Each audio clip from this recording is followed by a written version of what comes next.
Hello everyone and welcome to the Tavern. Today is a different kind of video, not just because I'm back in live action format, but also because I'm talking about a convention. In several videos that I have referenced going to conventions, and I thought it might be kind of a nice change of pace to discuss my experiences at a convention. Today I'm going to talk about Gamex 2024. This is part of the Strategicon family of conventions. These are tabletop themed events. It's not just D&D or just Warhammer or just what have you. It is everything. This is a great event for people who love tabletop of all shapes and sizes. The event has been going on for quite some time now, and there are 3 events a year: OrcCon, Gamex, and Gateway. Gamex is the May event occurring over Memorial Day weekend.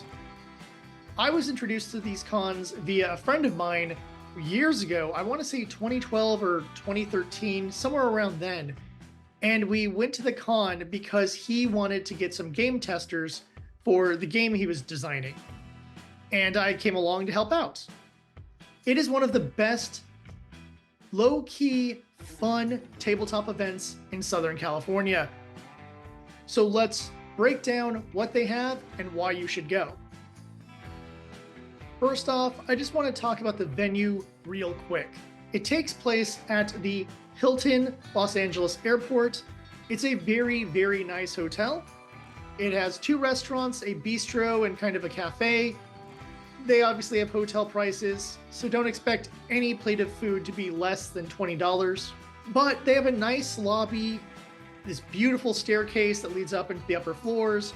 It's easy to navigate, and for the most part, it's well lit, so you won't be pulling out a flashlight to look at your character sheet. Except for maybe in the lower levels, there are a few places there that aren't particularly well lit. In addition to that, the price for the hotel is relatively inexpensive. I didn't stay at the hotel because the convention is close enough to me that I didn't have to worry about that. But if you're going to go and you want to stay for a couple days in order to do some of the late night programming, or in order to have a place to go chillax when you need a break between games, the pricing isn't too bad. Unfortunately, they no longer have the convention rate pricing listed, so I can't give that to you. But when I looked at the prices for the Hilton for this weekend, I saw them running around $160, which is pretty good for a weekend stay, especially during a holiday. Like any major convention, you're going to run into your organized play groups. The Adventures League is held in the lower levels in some very well lit rooms. And if you're part of Adventures League, they have different tiers of gameplay. So you can join a new game and start with a brand new character, or you can take your advanced character, go there. All the AL people will be able to sign out the information that makes your character official. Then on the second floor, at the opposite part of the building, is the Pathfinder Society. So for those of you who play Pathfinder, you also have a room there. The room is much smaller than the Adventure League area, probably because there aren't as many Pathfinder players out there. But if you're looking to get into Pathfinder organized play, it is available at the con. And if you do want to wail on other nerds, there is the LARPing room. I did not have the opportunity to talk to a representative of any organization, but they do have the LARPing option. So for those of you who prefer a fun LARP, there is a room dedicated to that. That area is also used for the party games, which is usually later in the evening, where they have some late night events such as massive games of Werewolf, trivia night, things like that. So there's a lot of opportunities to socialize at the convention as well, if you find like-minded nerds who enjoy the kind of party games or LARPing just like you, in addition, obviously, to organized play opportunities to meet new friends. The last of their major social kind of things is Artemis. Artemis is awesome. It is a giant screen. It is 4 little terminals. I think there might be 4 or 5 terminals. And Basically, each of those terminals is a different part of the spaceship. So someone is going to be navigation, engineering, tactical, that kind of a thing. And what you have is taking the ship through space, dealing with enemy ships and things like that, and having to all give the commands back and forth, trying to adjust your power levels, do your repair work, fire your weapons, put up your shields, all that kind of stuff. Ever since I've seen it, I've wanted to play it, and unfortunately, I want to play it with friends and not just random people. I'm sure there's some cool people at this con that I'd have a lot of fun playing this game with, but I think having this as a shared experience with my friends would be amazing. But unfortunately, I have no friends. I'm just a nerd on the YouTubes. Oh, I can't even use that take. One of the things that really makes this convention special, outside of what I just mentioned, is the fact that they have a massive game library. There's almost any game you could think of is in there. And the staff is very helpful, so you can always ask them if they have a game, or if you want to try something new, you could say, oh, I really like such and such. Is there a game like that? And they should be able to help you. I found the game library staff to be very, very friendly, and I think it's a great way to check out new games, especially if there's something you've seen on the shelves a few times and you're not sure if you want to just drop the cash on it. This is a great way to check it out without any pressure or anything like that. And you can play it at any number of tables that are around the convention area. They set up a lot of them. People are everywhere playing games. It's really cool. Plus several open gaming areas, including the lower levels that has one of its open gaming areas that is really low lit. And I don't think that's really optimal for playing a board game, but it's the way it is for one of those areas. If people were still playing, I don't have footage of it because it didn't come out good. You will find open tables when you need them, and you should be able to maybe find players if you just talk to the passersby and what have you. If you're someone who has enjoyed games like Risk, or you love computer large-scale war games, you might really enjoy the Wargaming Room. The Wargaming Room has several tables set up with games, including 1812, Battle Cry, and Axis and Allies, amongst others that I didn't recognize but looked pretty fun. So if you want to take your wargaming to the next level and take your mind against the mind of another armchair general, this is a great way to do it.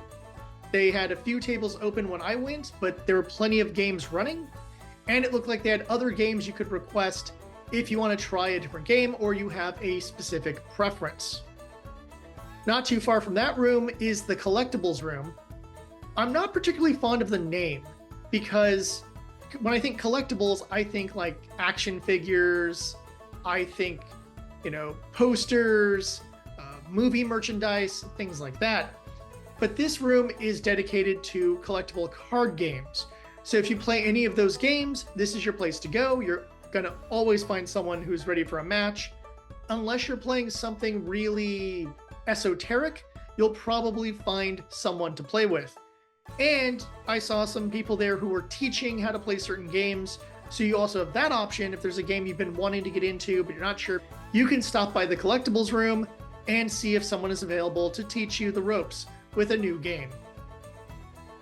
Finally, there is the big boy, the giant room, the miniature game room. Yes, for us Battletech nerds, for you Warhammer nerds, for Lord of the Rings nerds, Star Wars Legions nerds, all those games, they are there. There's some great looking boards set up, plus plenty of spare tables that you can go and reserve to play your own game with family, with friends, or with a passerby who goes, oh, you also play Battletech? Dude, hold on, let me get my guys. Okay, let's face facts. There's never going to be a pickup game of Battletech at a random convention. Odds of that are nigh impossible. But still, the boards look awesome. There's a lot of room to play, and it's not super loud or noisy, so you can actually communicate with your opponents. Not only that, but the miniatures room also has the paint and take area. They have a pile of some generic miniatures, and they will provide you with the paints. so you can get to work on your miniature and have it as a fun little thing. And whether you decide to deploy that character in a game later that day, or you want to add it to just your collection of miniatures for D&D or what have you. And if someone asks, you can always tell them about doing the paint and take event, which is really cool. The one thing I need to note is it is first come, first serve, so it can get completely filled up sometimes, and you're just gonna have to wait it out. I really recommend hitting it before noon. You'll probably find an open space, or later in the evening when people are getting dinner. In the same room as the miniatures is the board gaming area. This has a ton of tables for any kind of board game you want to play, and some people who can help you out with setting up games and things like that. More importantly, this is also, I believe, where they have the Catan National Championship qualifiers. So for those of you who play Settlers of Catan and you want to take your game up against other people who think they're the best, you can go to this event, take someone on, and possibly earn your way into the national championships, which is really, really cool. I didn't even know there was a Catan championship. Now that I know it, I kind of want to give it a shot. Unfortunately, I don't think I'm like the best Catan player, as I have not played this game since college. So I think if I sat down and took on anyone who was experienced, I'd be crushed within 3 turns. Now, for those of you who want to try out something new, they have a game test room. And you can be a game tester for someone's brand new game that they're working on. This is a really cool place for those who are working on their own games, where they can get feedback from people who are outside of their standard friends group or what have you. If you are going there to promote your own game, you do need to sign up on the website before the event. But if you're going there to just play a random game and be a tester, there's basically no line. There's always going to be open slots. So as a way of changing things up, you can go to the game test area. On the shopping side of things, we have a vendor hall and the flea market. The vendor hall is what you would expect. It's a whole load of tables featuring various board games, dice, gaming accessories. There are also booksellers and, of course, people promoting their own personal games. A lot of things are going on in this vendor hall. The big problem with it is it gets a little narrow in a few places, so just bear that in mind. Depending on when you're going to go in there, you're going to have to deal with a crowd just because of how the logistics are set up. The flea market, on the other hand, is an open area outside the vendor hall where people are either selling their own personal games or some craft wares, things like that. Generally, it's a nice little open area that'll never get too crowded, and you can get some one-on-one time talking with some of the vendors there without having to be smushed betwixt other people. But the items available in the flea market are a lot fewer than what you're obviously going to find in the vendor hall. But since they're next to each other, it makes it a fun one into the other shopping experience. One of the things they have there that I find really interesting, though I don't know how often it's really used, is a podcast recording area. So if you want to do a live show at the con, you have the option of doing that. And I would assume this would work for YouTubers as well. The big problem I see with it is that I don't think it's going to be that easy to get an audience. Unless you are a big name to begin with, in which case, it's pretty easy for you. But if you're a smaller YouTuber like me, not that I would do a live show there because my content really isn't designed around live shows, but I could see other tabletop tubers or podcasters having difficulty bringing in an audience because you're really stuck with who's available in the Southern California region. And when you have viewers and listeners from all around the world, obviously a lot of those fans aren't going to be able to make it to a small con like this. This year, I stumbled across the video game room. I didn't even know they had a video game room, and it is rather minuscule with only about 5 stations set up. I would have had footage for it, but unfortunately there were a lot of kids in there, and I don't take photos of other people's kids. It's weird. But I did find it funny that there was clearly someone who's about 11, 12 years old giving some smack talk. And that brought back some memories of late elementary school, early junior high, when me, my older brother, and our friends would be playing Street Fighter or Mortal Kombat and talking some smack on each other. Good times. In addition to that, there is a family room, so in case you want to play the more simplistic family board games, or you want a way to kind of allow your child to have a fun time without getting wrapped up in more complex games, there is an option for that as well. And that is a general overview of what is available at this convention. It's a lot of gaming and a lot of places to go. But more importantly, it has a great atmosphere. You don't have loud blasting music. You don't have a bunch of, advertisements everywhere. You don't have a bunch of crowds and dealing with noise and people smelling horrible, any of that kind of stuff. It's a nice, relaxed environment. Families will find this place to be a really great place to go and entertain your kids for a little while. Though I do feel this is designed for slightly older kids who can then play some Pathfinder, D&D, or what have you with their parents or older siblings. It is a relaxed event where anyone can show up and you're going to find a game. Whether it's organized play, whether it's someone trying to introduce you to their brand new game, or if you just go and grab something and hope that someone else is going, oh, I want to play that too. You have a lot of options with gaming, and possibly even people asking you to join their game if you look like you're just kind of chilling out. Great atmosphere, nice people, amazing staff. Now, I know that this kind of an event isn't for everybody. I know some people show up to get big news and game announcements. Other people show up to tabletop cons to meet celebrity gamers. Ugh. And other people want something beyond tabletop for their tabletop event. And I fully understand that. This might not be a convention for everybody, but for those who enjoy playing tabletop games, for those who want to meet new people or discover a new store, a new game, or any number of other little things connected to this hobby, then it's a great place to go, even for a day. But most importantly, this convention remembers something that a lot of the big name, heavily sponsored events forget. Tabletop is about fun. I'm going to play games with people. I'm going to just enjoy myself, escape from reality, and just have an enjoyable time playing some games, maybe learning something new, possibly painting up a little guy. Who knows?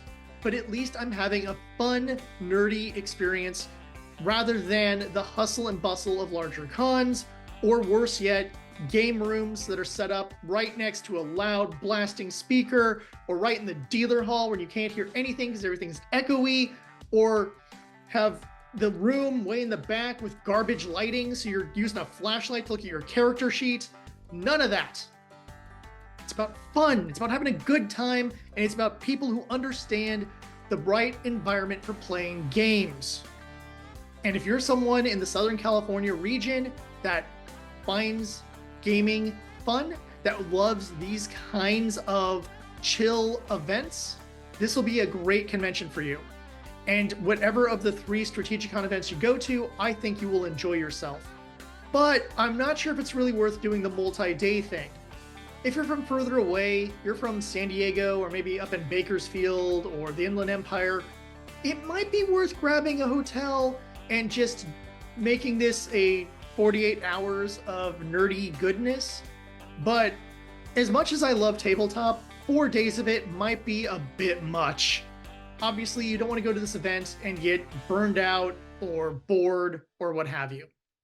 If you have gone to any of the Strategicon events, or if you were at Gamex 2024, let me know in the comments. I want to know if my viewers are going to this con and its brother cons, because I'd love to put together a get-together of Battletech players. Let's all meet up and just have a fun little tournament. Or perhaps if you guys want to play some D&D with me, some Pathfinder, or perhaps my favorite game, Call of Cthulhu, I am more than willing to DM or to be a sacrificial pawn. Jokes aside, I'd love to meet up with some of my subscribers someday. I think it'd be a lot of fun to game with you. I hope this has given you a really good view of Gamex. And until next time, thank you for watching, and I'll see you at the tavern.